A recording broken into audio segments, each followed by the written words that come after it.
Magandang umaga sa mga manonood natin, sa mga kabayan natin, and welcome to the third episode of our Kabayan Corner. And my name is Mark. I'll be your host for today. And very exciting yung ating topic for today because we are going to discuss supporting OFWs in crisis, no? About addressing common issues. We're also going to discuss mental health and reintegration programs or things that you could do when you do decide to come back home. And very important and very special yung episode natin because we are joined by special guests. Of course, we have Ms. Estela Osorio from the Opera Center and also Mr. Luther Calderon. He is the president of CAMTI. And you also have other friends from the Opera Center who are Ms. Risa Ramirez and Ms. Shaira Sailon. And mga kabayan, stay tuned for our episode because this is going to be a jam-packed episode. And marami po kayong matututunan dito. So let's go to the first topic for today now. And we're going to discuss distressed OFWs, the common issues, and the steps to take. So Miss Estelle, ano ba yung common issues or common problems that our OFWs face sa experience nyo po? It ranges, no? Sometimes it's just contract changes. Parang iba yung pinirmahan nila, pagdating nila doon, iba yung sahod nila, or doon, sabi, may rest day sa kontrata, pagdating doon, parang they work non-stop. Okay. So usually, it's not that they want repatriation or rescue, but they want to clarify how come what was agreed upon is not being followed. Right. The other would be yung mga medyo concerning. We have people calling to us for immediate rescue. Ito yung hindi napapakain. Merong ganon. Meron ding nabubugbog. Merong kinonfiscate yung passport, kinonfiscate ang cellphone, kinukulong sila for fear na baka tumakas sila. Merong kaso ng rape or feeling nila marirape sila ng amo nila. Typically, yun ang mga na-encounter ko. Maybe we can also ask Tito Luther and our social workers from the Ople Center, Riza and Shaira, if there are additional that you can think of. Meron pa ba? In addition sa sinabi mo, Stel, ang common complaints ng mga distressed OFWs natin is yung violation ng employment contract, which includes yung salary deduction na hindi naman nila na alam na ang kanilang salary deduction ay gagawin abroad. Yung salary deduction emanates from the lending company na pinirmahan nila dito before umalis, ito i-deduct sa kanilang mga, hindi nila na ito i-deduct sa kanilang mga sweldo. So, given that, no, at saka yung mga actual amount to be deducted from their salaries ay hindi nila alam. So, nabubulaga sila dyan. At ito ay, it causes them a lot of stress. And until they are able to pay the full amount of the loan, they will not be receiving any salary. Wow. Din dito, yung non-payment of wages. Ibig sabihin nun, usually dapat the first month ay meron ng sweldo ang mga values. Ito ay nadi-delay. For some reasons na sinasabi ng mga recruitment agency or ng employer na wala ka pang bank account You should open a bank account because ang arrangement, your salary will be given through bank account, etc. etc. Tapos, usually, tumatagal yan mga 3 to 6 months. No? Medyo matagal po. Ganun katagal bago sila makareceive ng first salary nila. And ang common complaint pa nila yung unpaid overtime nila. Kasi ang kontrata, usually na ating domestic workers, they're supposed to work maximum of 12 hours. Maximum na yun, so 8 to 12 hours. But they sometimes work more than 12 hours and they don't have overtime pay. Yeah, so, you can just imagine naman kung gaano pahirap sa ating sa ating mga domestic workers na they're working beyond 12 hours and yet they don't get paid at the same time. Ang kwento pa nga nila kung minsan the food being served to them is not fit for human consumption. Wow, no? Grabe pala yung gravity ng mga grabe danas po ng ating ibang mga kababayan abroad. Grabe sad story ng ating mga kababayan. But right now, ang what is naman, parang hope sa atin is our Department of Migrant Workers is very much aware of this mga complaints ng ating mga kababayan and doing something about it. How do they Right. do it? They're now trying to improve on the conditions, terms and conditions sa bilateral agreements natin. They're really incorporating certain provisions in the bilateral agreements that will add protection to our workers. And they make sure na ito ay natutupad kasi meron tinatawag sila ngayon monitoring system na ina-establish ng DMW. I think Estelle can help on that, no? Yung ginagawa nilang monitoring system wherein they will be able to monitor the condition of our deployed OFWs, no? The first 6 months, during our last meeting with DMW, sinasabi ng daily. Talking about the domestic workers, the recruitment agency is now supposed to report the condition of the domestic worker on a daily basis. That's a kind of parang condition they want to put now in the bilateral agreements with countries deploying our domestic workers. Yeah, that's really helpful. Oo. Kasi usually if there are problems with your work, mararamdaman mo siya, no, Tito, very early on. Lalo na yung hindi ka pinapakain ng tama or sa tulugan mo pa lang if it's inhumane. Like we've had cases where sa banyo siya, sa sahig ng banyo, Wow. pinapatulog.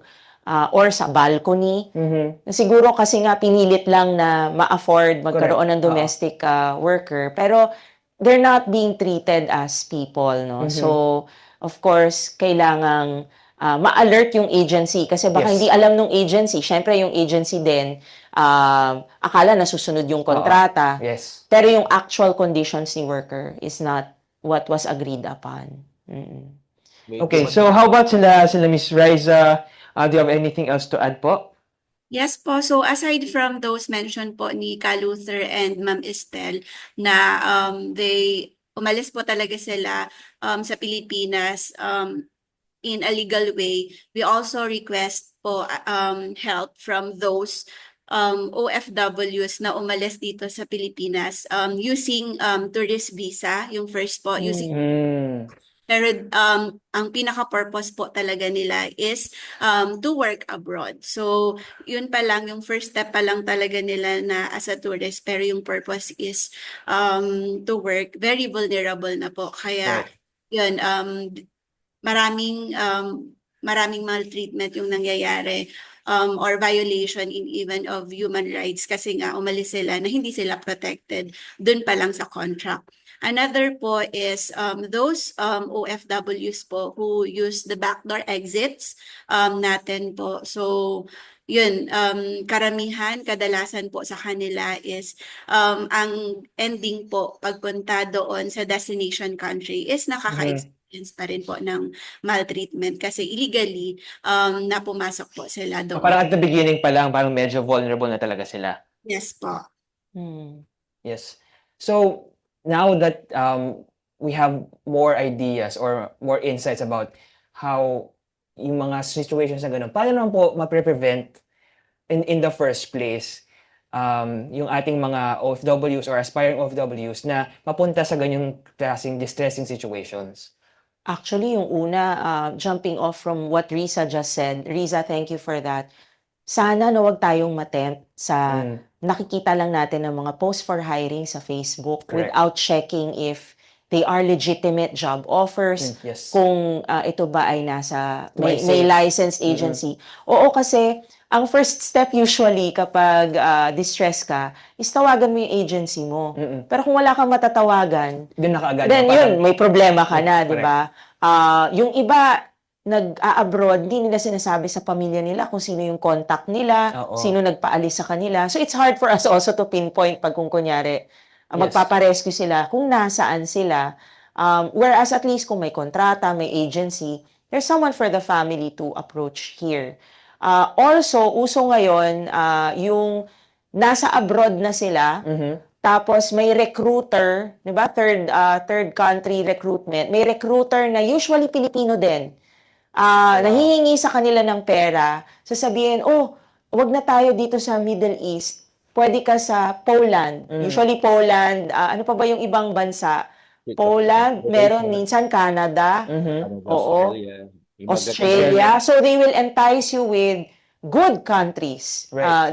The parang yung mga holy grail ng ating mga OFWs. Yung mga preferred nila. Mga preferred, oo. Kasi karamihan, di ba, syempre gusto Canada. Correct. So, natutuwa sila, kapwa Pilipino ang nag-offer, nagtatrust ng basta, and then they give money. Some of them, they don't even get to leave. So, parang tatakbuhan lang sila. And then, yung others naman is, nakakarating dun sa bansa, pagdating nila dun, wala silang trabaho, wala silang tutuluyan, and then utang-utang na sila. So, I think yung first step is, I know it's tempting, pero sana, dun na lang tayo sa legal na paraan. There is a legal way, there is a reason why that is the legal way, and it's really for your protection. That's right. So, I think this is perfect because Work Abroad only advertises jobs that are... Yes, we already partners with licensed recruitment agencies by the DMW. So lahat po ng posting kay Work Abroad, all of those are quality check na tama yung documents and safe talaga yung mga jobs posted with us. Yeah, so I think kung kunyari, kasi usually ang tanong sa amin, no, ano mga OFWs, ang hirap kasi, pupunta pa kami ng DMW website, hanapin pa namin doon, parang medyo ang hirap to navigate. Well, you have the alternative of checking a legitimate website like Work Abroad, no, or calling the DMW. I think we're working on a partnership also with the DMW where they can check it on our website as well, on the Opla Center website. But that additional step does wonders. Yes. Malaking bagay na yon. Tsaka pag sinabi sa inyo na okay lang yan, lilipad tayo, tourist visa, or bibigyan namin kayo ng ticket, punta lang kayo sa Thailand. Ako, meron kami mga anong tawag nito, na traffic to Myanmar. Bale, sinabi sa kanila, bibigyan namin kayo ng ticket, punta lang kayo ng Thailand, or kita tayo sa Thailand. Pagdating nila sa Thailand, itatawid sila sa border sa Myanmar.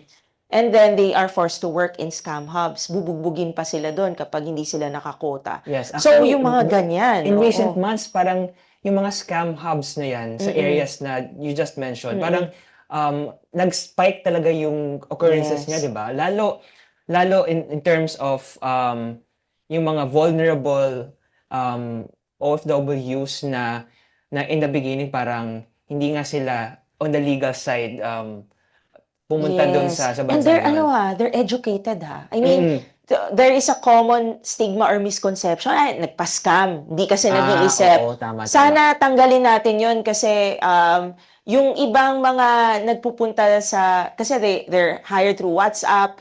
Some of them, they actually go through the job interviews. Tapos yun nga, bibigyan ka ng libreng ticket, di ba, to Thailand. Yes. Parang, and then ang pangako sa'yo, $1,000.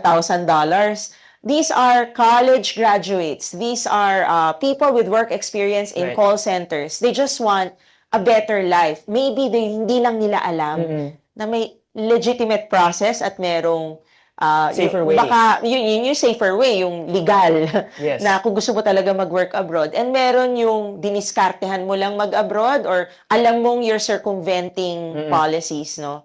So that's the first step, no? Para daanan mo yung proseso. Yes. Make sure it's legal even if it's tempting. No matter how good the offer. Yeah. Sometimes it's too good to be yes, when it's too good to be true. Red flag. Red flag. And even if kapwa Pilipino yung nagre-recruit sa'yo. Siguro medyo masakit eh. Minsan kapitbahay mo pa, kamag-anak mo pa. Bakit? May commission sila eh.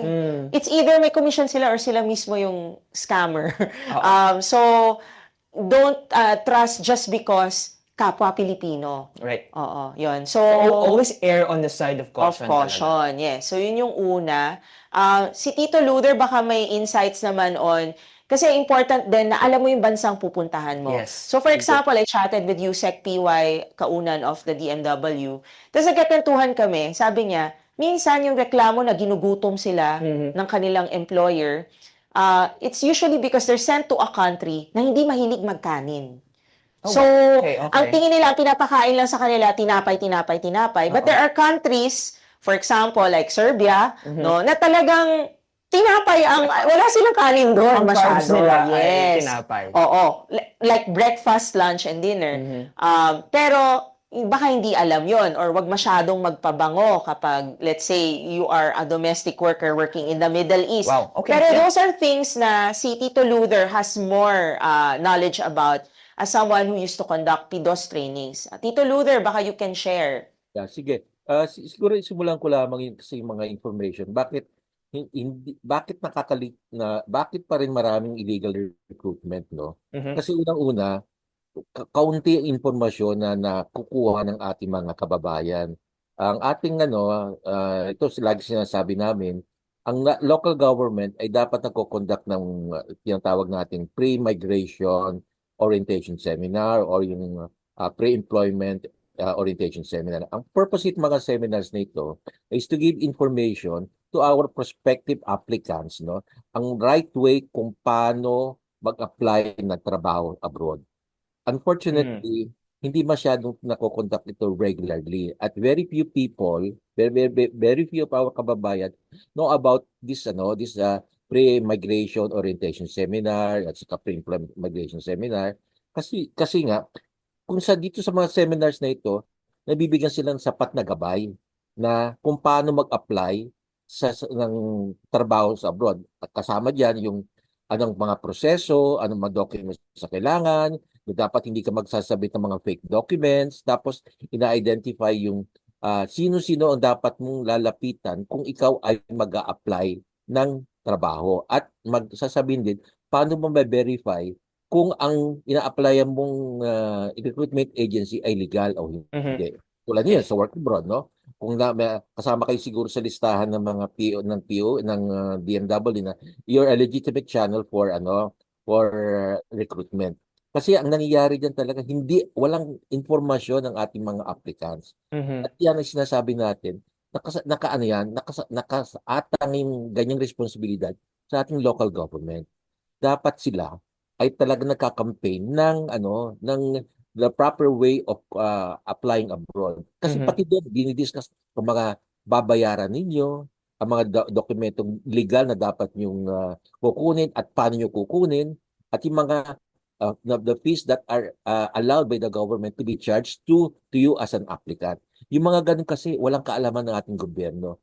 Ang ating mga kababayan, siguro may information campaign ginagawang ating mga ahensya ng gobyerno pero hindi sapat eh. Pero not enough po, no? O hindi nakakarating sa mga taong nag-apply. So, tama nga sinasabi ni Stella, saan ka nagre-rely? Doon sa mga kaibigan mo o yun mga friends mo, kamag-anak mo na, uy, may nakitang successful nakapag-apply abroad at natanggap abroad pero hindi nila alam ang consequence na meron din may mga story na pinrocess nga sila illegally, no? Tapos ayun naparawan sila naging sa illegal recruitment. At saka yung iba doon ang nakikita kasi nila yung success story nung kinikwento. At ang common complaint pa nga dito kaya natatrap sa illegal recruitment sa human trafficking ay yung speed ng processing. Alam nila na mas madali, sabi nila mas madali kang maka-abroad kung ang maglalakad sa kamag-anak mo, kaibigan mo. Ay yung nakikita na sa Facebook. Very enticing kasi mga stories nila eh. At alam nila, pagka sila dumaan sa proper channel, matagal na proseso. Yes. Opo. Kaya yun ang complaint nila eh. Sometimes sabi niya, 3 buwan na, 4 buwan na, wala pang reply sa akin. Sa mga pagka kinonect ko yung isang pinsan ko, kaibigan ko, o kamag-anak ko, ang bilis, within 2-3 months, o even within a month, naproproseso sila. So yan ang talagang nagiging kalaban natin. Much as we want them to go to the legal process, nila, ang tagal ng proseso. At wala silang yung talagang right information. Katulad, nakita nila, minsan sabi nila, New Zealand, magandang bansa. Pero hindi nila nalalaman kung anong naging storya ng ating mga kababayan na na-deploy doon legally, but at the same time, naging biktima pa rin sila ng trafficking or illegal recruitment. Bago umalis ang ating mga kababayan, ay dapat protektado sila. And protection, the social protection can be received by them through enrollment with our basic social protection agencies like PhilHealth, Pag-ibig, SSS. Una-una, yung PhilHealth. Ang PhilHealth is kung ikaw ay OFW, ang nako-cover niyan ay hindi lamang ikaw, kundi kasama ang iyong pamilya. Yung immediate Mm. mo, anak, nanay, tatay, at asawa. At sa experience kasi namin, ang nagkakaproblema ang worker pagkat nalaman nila nagkasakit ang kanilang kamag-anak, immediate family. At problema nila, paano matutulungan yon? Kung ikaw ay miyembro ng PhilHealth, kasama na kagad yung immediate family members mo sa coverage ng PhilHealth. Anong kasama sa PhilHealth? Of course, meron diyang um, consultation, ang kasama dyan room accommodation, room accommodation, tapos yung mga basic medical services, and even yung mga packages na tinatawag nila. Kasi ang PhilHealth ngayon, may tinatawag silang package, no? Kung halimbawa, ikaw ay ang isang kinoconfine ay dahil sa pneumonia, may package silang tinatawag doon na exactly halimbawa 16,000 ang babayaran sa cases ng pneumonia. Aalis ka ng hospital, government hospital, na wala nang babayaran. Mm. Ganun yung sistema. O kung minsan din, kung worst scenario, halimbawa ikaw ay may cancer, no? Kung may cancer, meron silang package doon na magbibigay siya ng breast cancer. I think now ang cover niya sa up to 800,000, no? Pagka ikaw ay miyembro ng PhilHealth, you'll be provided up to the amount of 800,000 as your medical coverage. This will cover not only you, but also yung kamag-anak mo. Ang Mm. malaking ginhawa sa kaisipan ng isang manggagawa. Kasi hindi sila makapag-perform ng kanilang gawain kung iniisip nila paano nila matutulungan yung kanilang kamag-anak na rito na nagkakasakit. So importante, lagi sinasabi, mag-miyembro kayo ng PhilHealth.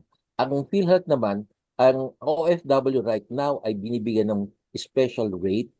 Ito ay ninegotiate ng ating mga babatas, no, na ang PhilHealth ay magbibigay ng special rate sa ating mga OFWs. 2 years ago, nung bago nag-increase itong PhilHealth rate, ang ating mga kababayan, OFW, ay may special rate na 1,200 a year ang premium nila. That will cover already yung kanilang sarili at ang kanilang mga kamag-anak. So imagine, malaking kaginawa sa iyong kaisipan na merong coverage din ng iyong pamilya. Kasi so that you can, hindi ka na mag-isip paano mo matutulungan. Pero ang nangyayari nga lang, itong yung ating OFWs, nakikita nila yung PhilHealth na yon na mga contribution ay expense lamang. Kasi minsan, isang taon na nangyari, sabi niya, wala naman nangyari, sayang naman na ako binayad. Oo. O, ganon. So, yan yung sa PhilHealth. Sa pag-ibig naman, ang tinutulong naman yan sa atin ay mag-impok, tinutulong mag-impok. At the same time, makakatulong ito, sila ay magkabahay. Alam kasi natin na other than the education of the children, ang second talagang common reason bakit nag-abroad tayo ay para makatayo ng bahay, makapagpabahay. So ang pag-ibig will answer that desire of our OFW sa magkaroon ng bahay. Kaya lang dapat consistently rin sila nagbabayad ng kanilang premium. Mababa lang naman premium ng o savings premium ng pag-ibig. Right now it's only 200 pesos a month. And with that, no, they're qualified now to apply for a housing loan. A maximum of 30 years to pay pa yon. 30 years mo babayaran. At saka at the same time, yung yung amount that you can get from Pag-ibig is sa housing loan is about 6 million. Sa OFW, special pa ang rates nila. Special lang ang rate na babayaran nila. I think it's a difference of 0.5%, lower than the ordinary member of Pag-ibig applying for a housing loan. So that will answer, Pag-ibig will answer the need for the housing loan and even the savings program. Kasi yung savings program naman lang, after 20 years, mababalik lahat ang kinontribute mo sa Pag-ibig with a very special interest rate or premium rate or dividend rate. Ngayon nga, ang Pag-ibig fund ay pinakakagulang because they are giving a rate of 7.5% on the average percent dividend rate per annum, which you will not get in an ordinary savings that you will put in a bank. Sa bangko nga, 1 million na ang nilagay mong nilagay mong pera. How much are you going to receive?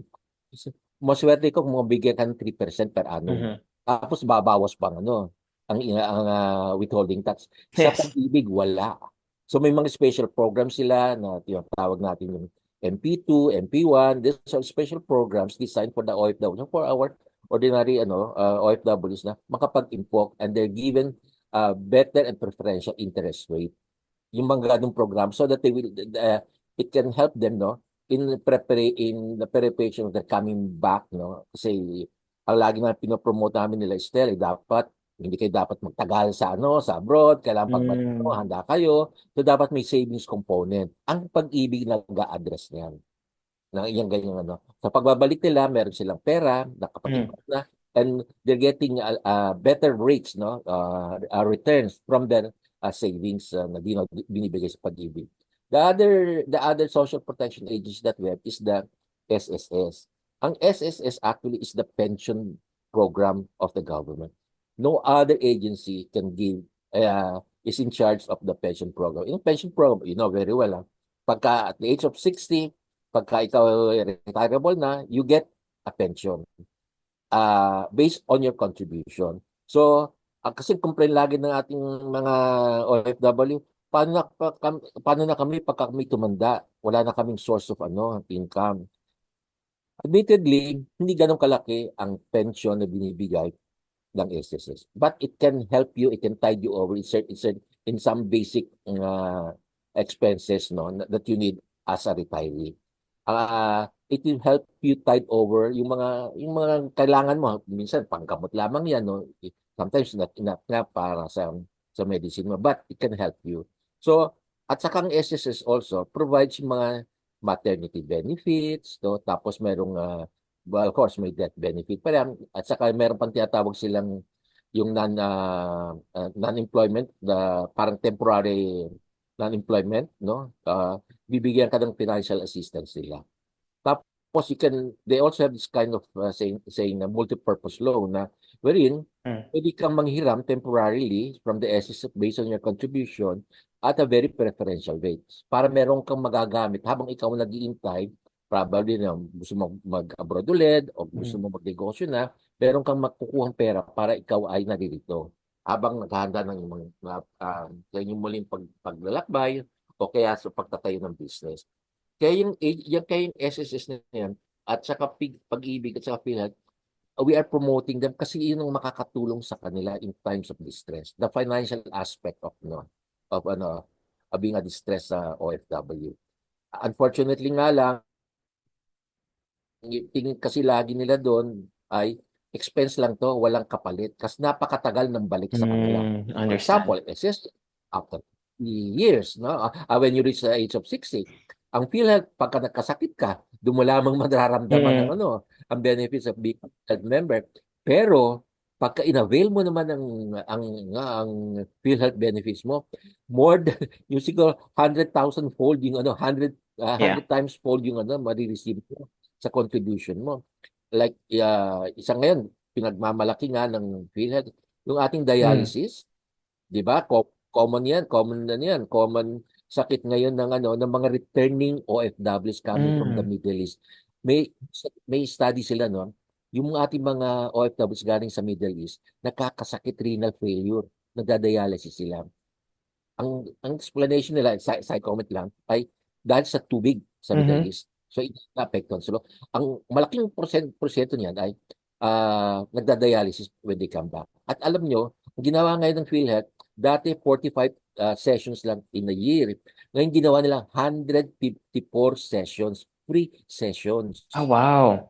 Ang laking benepisyo, and that can apply to your legal dependents or to the OFW. Basta member ka ng So na-extend po siya dun sa dependents po ng OFW. Oh, yes. Basta membro ng PhilHealth, legal, that will be extended to the legal dependents of the member. Can you imagine yung kaya nga yung yung dialysis na yan, how much is a dialysis per session? Roughly 3,000 to 5,000. Mura, pinakamura yan. Correct. Tapos, you're given 154 sessions in a year. Ngayon, may proposal pang gawing 250 na sessions. So, yung mga ganong benefits kasi hindi nakikita kagad ng ating mga mga member ng ng PhilHealth o mga, lalo ng OFW. Tingin lang nila ay gastos yun. Ganun din sa Pag-ibig, ganun din sa SSS, hindi nila nalalaman kung kailan nilang pangangailangan na mga benefits ng being a member of those social protection agencies. Okay. Thank you, Tito Luder, dun Thank you po. sa Yes. sobrang comprehensive. Yes, oo. Oo. Tsaka feeling ko, advocacy namin yan kasi yung Opla Center, pag umiikot kami, lagi namin kasama si PhilHealth, Pag-ibig. Also thanks to Tito Luder's guidance. Kaya we're also trying to encourage OFWs kasi honestly, kapag nangailangan ka na, limited rin naman yung help na maibibigay kung hindi ka Correct. member nitong mga institution na to. So, yun. So really good for our OFWs to be members of these yung mga nabanggit nga ni Sir Luther, no? Kasi yan yung honestly, yan yung mahirap din. Kunyari, nagkasakit ka abroad. Obviously, hindi naman charitable completely yung mga employer na sila sasagot ng pangpapagamot mo. Usually, pauuwiin ka. So, pag umuwi ka, tas wala kang any form of private insurance, right? Hindi ka member ng PhilHealth. So, ang usual na ginagawa namin, ire-refer namin sa DMW. DMW, meron silang OFW hospital, pero limited ang kayang gawin ng OFW hospital as of the moment. So, usually, we have to ask for guarantee letters from politicians, from senators, para masagot yung hospital expenses nila. Pero, ang laking tulong sana if they have PhilHealth. Or if kamag-anak nila yon, that's something that I learned from Kaluder today. Kasama rin pala. So, kasi usually yung sinasabi sa amin ng OFWs is, hindi naman namin magagamit yan, may health insurance kami dito sa bansa namin. Provided as part of our contract.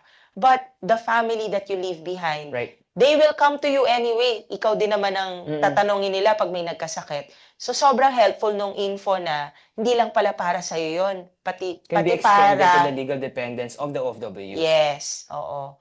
At And, sorry, Tito Luder, may tatanong lang ako.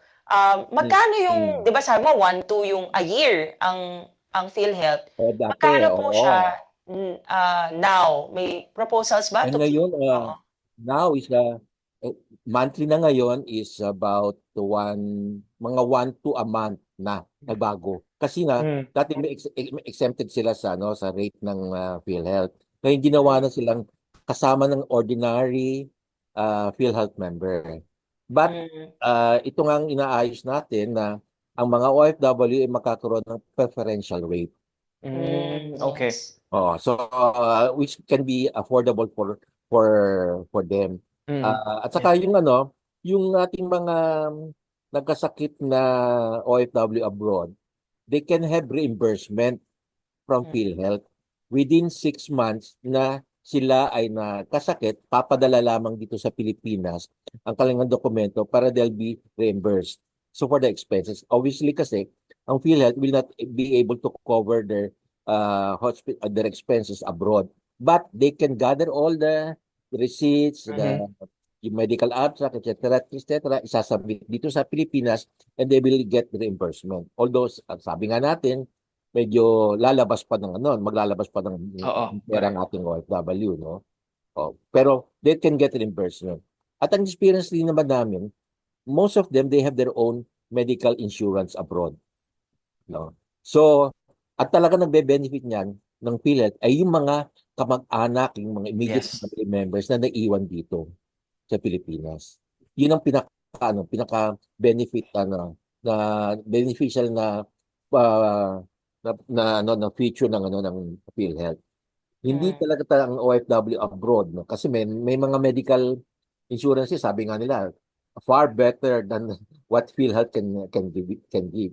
But kung lilipat ka man dito sa ating bansa, kung ang mga kamag-anak mong naiwan ay wala namang coverage, wala rin, mamumroblema ka. Oo nga. Totally, but yung mga naiwan dito. And that will make the mind of the worker, no, may medyo relax, makakapagtrabaho. Kasi alam natin, pag may problema ang pamilya natin, apektado ang ating pagtatrabaho. Kung apektado ang ating pagtatrabaho, definitely the employer will not be satisfied, and that can cause some friction between the employer and the employee. Mm.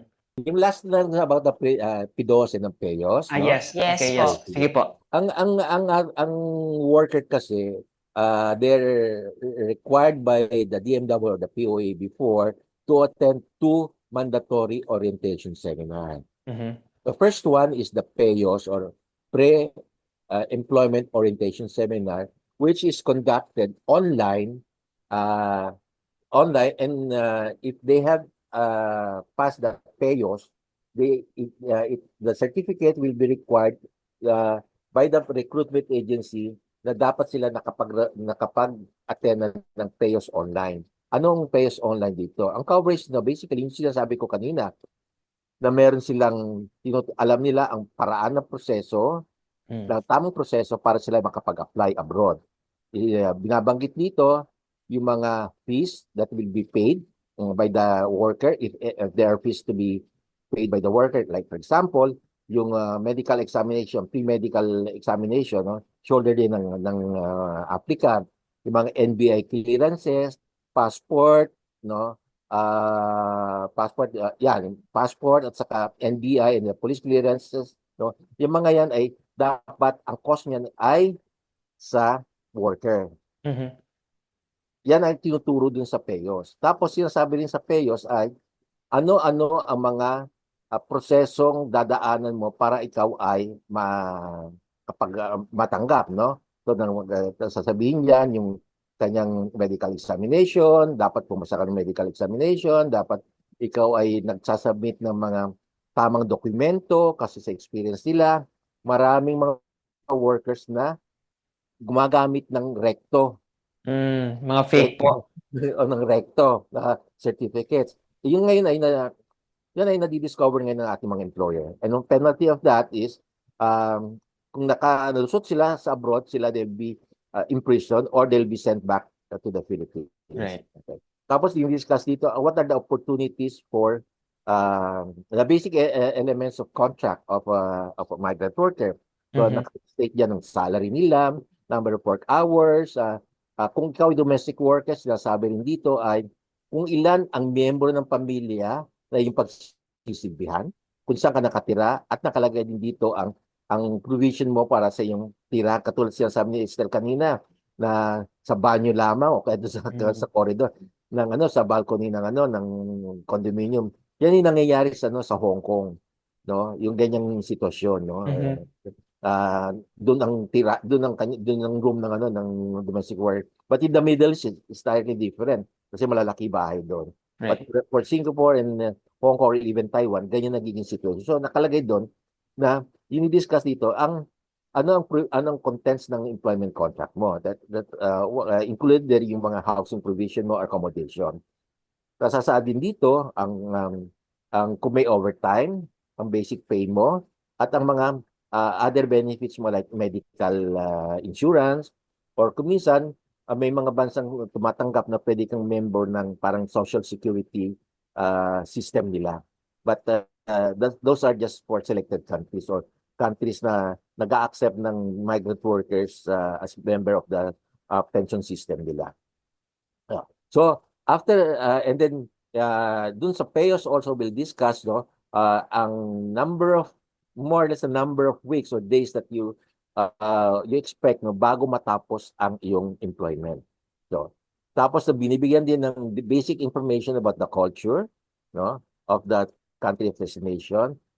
It also discusses the relationship between an employer and an employee. What are the basic what are the unhidden rules and regulations between an employer and a worker. Kasama rin dito sa PEOS na yon ay ang mga opportunities abroad, no, or the job openings, no, abroad, kasi may mga it discusses there yung ano ba mga countries na tumatanggap ng migrant workers and the kind of skills Mm. that they need. So more or less may information na din yon. And then of course, sinasabi rin doon, sino ang dapat mong kontakin sa BMW o kaya sa POA dati o kaya sa local government para malaman kung legit o hindi ang iyong recruitment agency na pinapasukan. So, very comprehensive din ng payors, but this is done online. Mhm. After that, pagka nag-apply ka na sa recruitment agency at ikaw ay natanggap na, bibigyan ka na ngayon ng tinatawag natin PDOS, Pre-Departure Orientation Seminar. Ang ibig sabihin lang nitong ang expectation sa PDOS ay they're giving you guidelines so that you be able to adapt in the country of the nation within the first 6 weeks. Very bakit 6 weeks? Kasi very crucial yung the first 6 weeks for the migrant workers. This is the period when the migrant worker is making adjustment. Mhm. Psychologically, emotionally, tapos sa work environment, and then the work environment that includes the culture and the culture and the practices of the local country. Doon, so very crucial yun. So ang sinasabi dun sa PDOS ay binibigyan siya ng guide how to be able to adapt to that kind of new situation. No? At the same time, binibigyan din siya ng basic pointers on the culture and about the country of destination. Anong makikita mo sa country of destination, yung transportation system, yung mga currency, mga season, different seasons at different times, yung mga basic orientation that you will need in the next 6 months. Ang assumption kasi dito na kapag decide na ang worker mag-abroad, hindi na dito masyado discuss ang cost of migration o cost of migrating working abroad na makakaroon ng social repercussion niya, pagkahiwalay sa pamilya, etc. etc. Pero yun ay ang assumption na discuss yun dun sa PEOS. Itong PEOS ay tapos na yan. So hindi na kailangan tanongin, alam mo ba ang social migration, hindi na yun. So ito pong PDOS more on the adjustment of the Adjustment. migrant worker doon sa country of destination niya. Yes, oo. Tapos of course, yung pa rin, basic review ng employment contract, no? Tapos dito dinidiscuss na rin yung kung ikaw ay nagkaroon problema, saan ka pupunta? Sinong mga ahensya ang dapat mong Hinga ng tulong. hinga ng tulong. At tinuturuan ka rin ng proseso ng paghingi ng tulong. Ito rin sinasabi, binibigyan sila ng information yung mga agencies na dapat nilang hinga ng tulong. Binibigyan sila ng information na doon, yung contact numbers, mga ganon, yung mga pangalan, tapos tinuturuan din dito sila ang relationship ng OWA at ng migrant workers office natin at saka ng DMW. Tatlong yun ang very crucial na na ahensya na lagi i-deal ng ating mga migrant workers while abroad. And of course, doon, tinuturuan din sila ng little financial literacy and a preparation for their integration. Very important to reintegration. Pinupoint ko nga kanina ni Stel na ang gusto natin, itong worker na ito ay hindi perpetually or forever na OFW kasi babalik at babalik sila. So even at that stage na papaalis pa lamang sila, sinasabihin na sila, maghanda kayo sa yung eventual reintegration. Wow, okay. So, kaya mahalaga yung link ng DMW, OWA, at saka yung NRCO, and then the worker, kailangan meron siyang orientation niya para paghahanda niyang pagbabalik. So parang end-to-end po yung nadi-discuss, Yes, no? Beginning to end yung nadi-discuss na doon sa PDOS. Yung talaga yung reintegration process Right. Paano paghahanda At saka yung financial literacy nga. Financial education, para paano mag-save, para paghandaan mo pagbabalik. Isang thread of discussion. Yun ang sa PDOS. Kaya yung kumisa kasi yung sinasabi niya sa PDOS, bakit hindi mo nalaman yan? Pagka nagkaroon ng problema, ang worker, laging sinasabi na, kulang ka ng orientation sa PIDOS. Hindi kasi ganun yun. Ang problema, halimbawa naabuso ka na ng employer mo, lagi biniblame nila, kulang ka ng orientation sa PIDOS. Pero yan dapat ina-discuss na dun pa lamang sa pre-employment. Dapat nalaman na nila ang possible hardships or difficulties of being a migrant worker. Reiteration na lang sa ano yan sa PIDOS. Kasi ang PIDOS is lamang, 4 hours lamang yan. It's so hard to cover a lot of issues. Right. So, kaya sabi nga papaalis ka na. So ano man kailangan mo bago ka umalis. Di ba? Yun ang dinidiscuss, the modules that you need to help you adjust the first 6 weeks. Yun ang tinitake up na lamang sa PIDOS. At ang karugtong naman yan ay yung tinatawag nating PAOS. Post-Arrival Orientation Seminar. Ito naman ang ginagawa ng ating Migrant Workers Office o ating mga polo na yung mga bagong dating, bagong salta in the country of destination, ginagather nila at binibigyan naman nila talagang in-depth orientation about the country. Kasi siyempre iba rin yung sa PIDOS. Usually sa PIDOS kasi hindi masyado na nakikinig ang worker dahil iniisip nila yung pag-alis. Pero sa PAOS, concentrated sila, andun sila, ang nagbibigay ng orientation diyan is yung welfare officer ng migrant workers office o yung the consulate, bigyan sila ng proper orientation on the country of destination. Immediately po ba nangyayari yung PAOS? Ideally, depende kasi sa bansa yan. Like, for example, sa Taiwan. Ang Taiwan kasi, alam na nila kung sino darating na, migrant worker. Pagdating pa lamang sa airport pa lamang, binibigyan na kagad sila ng orientation. For example, ayun nga, yung the language, pagkuha ng SIM card, pag-register pagkuha ng kanilang card, yung working card nila, etc., etc. Doon pa lamang pinoproseso na sila. Ganun sa Taiwan. Pero yung ibang bansa, hindi. Yung ating mga migrant MWO, they will organize it pa. Usually within a month or 2. So medyo naka-ando na yung worker, saka sila bibigyan ng PAOS. But mabuti pa rin yun dahil kasi yung sa PAOS na yun, ini-invite nila din ang mga employer ng ating to participate in the PAOS. So that it's more of both of them being oriented about the nature of the employment contract of our migrant worker. Yun. So yun, yung stream natin, PAOS, PIDOS, at saka PAOS. Yung isa sa mga advocacy din namin, I think this is shared by CAMPI, but I don't wanna speak for CAMPI. Pero yung sa OPLE Center, yung PAOS, minsan, pinepeke na lang yun Tito Luder. Like, if you go to the Manila area, there are some that will just say, sige, kailangan mo ng PAOS. Kasi nga Bayad ka sa amin, tapos kami na yung bigyan ka na namin ng certificate. But, as mentioned by Tito Luder, sana for all aspiring OFWs, pakinggan nyo yun kasi para sa inyo yun. Daanan dapat talaga nila. Daanan nyo talaga kasi nandun yung, alam nyo, ang isa sa mga, isa pang laging hinihingan ng tulong sa amin is yung hindi na kinakaya yung pag-abroad. Hindi nila naisip how they would feel pag nandun na sila. Naho-homesick sila within the first 3 months. So, at gusto lang nilang umuwi. But they're already there. Gumastos na yung employer nila. So, mahirap din talaga. May kontrata, di ba? Sa PAOS, kung makikinig sila, ano ba yung mga mararamdaman mo, ano yung social cost sa pamilya mo, yung iba gusto umuwi kasi narinig nila, nangangapit bahay na yung mister nila. Right. So, yun, I think that will be covered in the PAOS if they attended it talaga.